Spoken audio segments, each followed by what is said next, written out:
Assalamualaikum warahmatullahi wabarakatuh. Tuan-tuan dan puan-puan yang dirahmati Allah, Ustaz Zainul Asri baru saja memuat naik video permohonan maaf yang terbaru dan ia jauh lebih baik, jauh lebih jujur berbanding video permohonan maaf sebelum ini.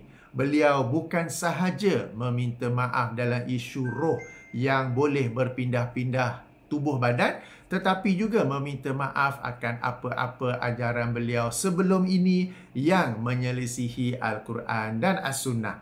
Kita menerima baik permohonan maaf ini dan saya sendiri sebelum ini pernah melakukan beberapa video react ataupun video kritikan ke atas Ustaz Zainul Asri dan sebagai menyambut baik permohonan maaf beliau ini, saya telah pun menurunkan video-video tersebut sebab beliau bukan sahaja mohon maaf dalam isu perpindahan roh tetapi juga apa-apa kesalahan yang sebelum-sebelum itu.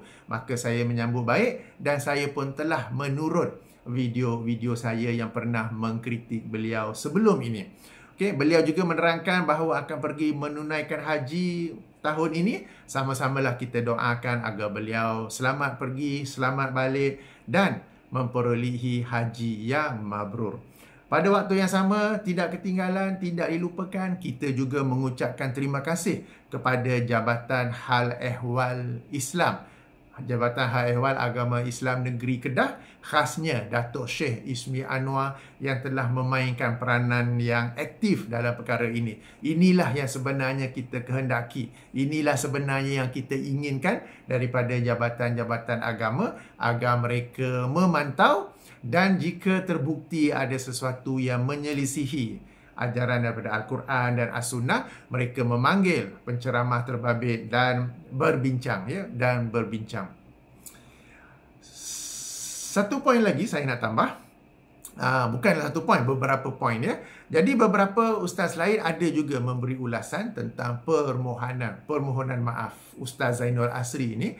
Antara yang menarik bagi saya ialah apa yang ditulis, apa yang dikomen oleh sahabat saya Ustaz Noor Derus di Facebook beliau. Link saya bagi di bahagian description. Di bahagian description ada dua link. Link pertama ialah video permohonan maaf Ustaz Zainul Asri. Link kedua ialah catatan dan komentar oleh Ustaz Noor Derus. Menarik. Saya ada bagi link, tapi dalam kesempatan ni saya nak bacakan juga. Okey? Baik. Pertama, beliau berkata tahniah kepada Ustaz Zainul Asri atas permohonan maaf ini. Ia bukan mudah untuk dilakukan, ia memerlukan jiwa yang besar dan ikhlas.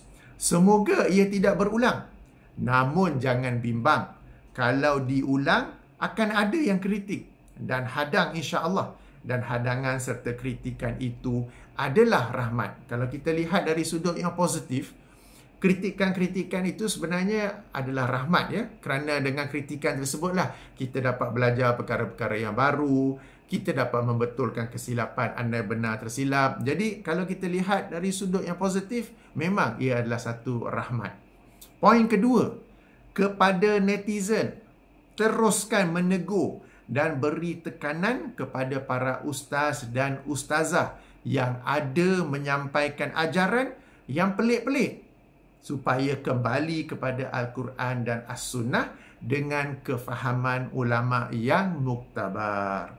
Kadang tekanan dari netizen itulah yang sebenarnya mencetuskan perubahan. Poin ketiga, jangan mudah-mudah menuduh orang lain sebagai Wahabi hanya kerana mengkritik guru anda. Okey, di sini merujuk kepada bila kita ataupun saya mengkritik Ustaz Zainul Asri ataupun yang lain-lain, anak-anak muridnya membalas balik, para penyokongnya membalas balik bahawa kita yang mengkritik ni adalah Wahabi. Padahal guru mereka sendiri yang telah pun menerima kritikan tersebut ya. Ini bukan isu Wahabi tetapi isu selari ataupun tidak dengan Al-Quran, As-Sunnah dan juga pandangan para ulama muktabar.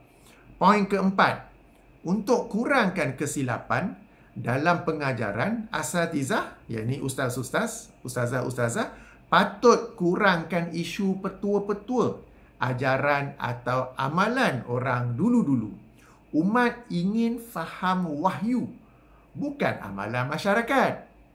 kecuali perkara itu terbukti baik dan tidak bercanggah pula dengan wahyu. Ya, kita nak faham wahyu, kita tak mau dengar cerita-cerita. Okay, lebih pula saya ni. Alright. Okay. Poin kelima. Benar apa yang Ustaz Zainul kata bahawa murid takut nak tegur guru.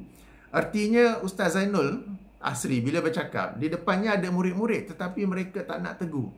Kalau tegur tu lebih indah sebenarnya. Tak payah tunggu orang macam saya ataupun sahabat-sahabat saya yang menegur melalui media sosial, melalui YouTube, ya. Sambung.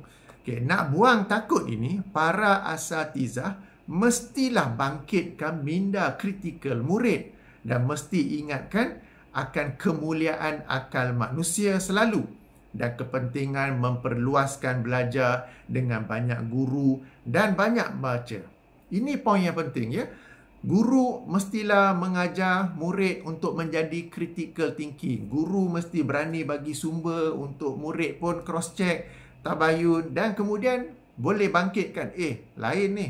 Okay, jangan cakap saja, murid pun jadi sami'na wa ata'na. Okey, guru yang bagus macam Ustaz Nordros kata akan bangkitkan minda kritikal muridnya dan mengingatkan akan kemuliaan akal dan kepentingan memperluaskan belajar dengan banyak guru dan banyak membaca. Okay, luaskan lagi. Poin ke-6. Semoga Ustaz Muhaizat mengikut langkah Ustaz Zainul Asri. Poin ke-7. Kalau saya, iaitu Ustaz Nordros, salah, maka kritik sahaja dengan ilmiah. Jangan malu, jangan segan. Agama ini lebih besar dari saya atau anda. Sama juga jika saya salah. Jika saya salah, yang disebut sebagai genuinely wrong. Bukan kerana dengki. Bukan kerana orang yang mengkritik itu saja nak dapat like yang lebih. Nak dapat view yang lebih. Tetapi genuinely wrong sebut macam mana? Memang salah lah. Okay? Memang salah. Okey, lakukan kritikan. Tak apa, boleh lakukan kritikan di media sosial. Sebab saya pun membetulkan melakukan kritikan di media sosial. Dan saya tak mengapa. Saya sedia menerima kalau orang pun mengkritik saya di media sosial. Tapi pastikanlah kritikan itu atas kesalahan yang benar. Bukan kerana dengki. Bukan kerana untuk mendapat view yang lebih. Bukan kerana sebab-sebab yang lain, ya.